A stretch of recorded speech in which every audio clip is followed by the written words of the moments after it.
દશેરાના પવિત્ર પર્વ નિમિત્તે રાજ્યના ગૃહ રાજ્યમંત્રી હર્ષ સંઘવીએ સુરત ખાતે શસ્ત્ર પૂજા કરી હતી. પૂજા બાદ તેમણે મીડિયાને સંબોધન કર્યું હતું અને ગુજરાતની સમગ્ર જનતાને વિજયાદશમી પર્વની શુભકામનાઓ પાઠવી હતી. ગૃહ રાજ્યમંત્રી હર્ષ સંઘવીએ જણાવ્યું હતું કે દશેરાનું પર્વ અધર્મ પર ધર્મના વિજયનું પ્રતીક છે, જેને સૌને શુભકામના.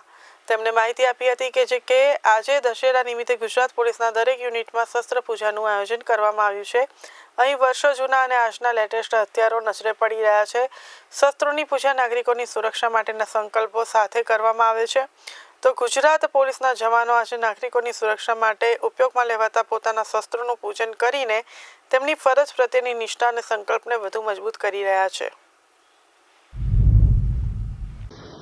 અધર્મ પર ધર્મના વિજયનું પ્રતીક એવી દશેરાના પર્વની આજે આપ સૌને ખૂબ ખૂબ શુભકામનાઓ. ભગવાન શ્રી રામચંદ્રજીના ચરણોમાં વંદન કરીને હું પ્રાર્થના કરું છું કે આપ સૌની મનોકામનાઓ પૂર્ણ થાય. આજે સુરત શહેર પોલીસ દ્વારા આયોજિત દશેરાનો આ પર્વ એટલે કે ગુજરાત પોલીસના તમામ યુનિટોમાં આજે શસ્ત્ર પૂજન કરવામાં આવતું હોય.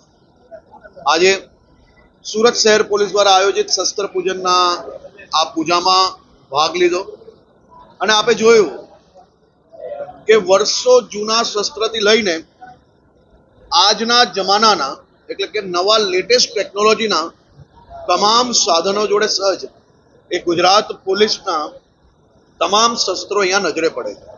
ચાહે આર્મ્સ વેપન્સ હોય કે પછી આજના જમાનાની ટેકનોલોજીને પહોંચી વળવાના ઇન્સ્ટ્રુમેન્ટ્સ હોય કે પછી ડ્રોન જોડે શહેરના સર્વેલન્સની વાત હોય, આ તમામ પોલીસ માટે રાજ્યના નાગરિકોની સુરક્ષા માટેના શસ્ત્રો છે અને એ શસ્ત્રોનું આજે પૂજન કરવામાં અહીંયા આવ્યું.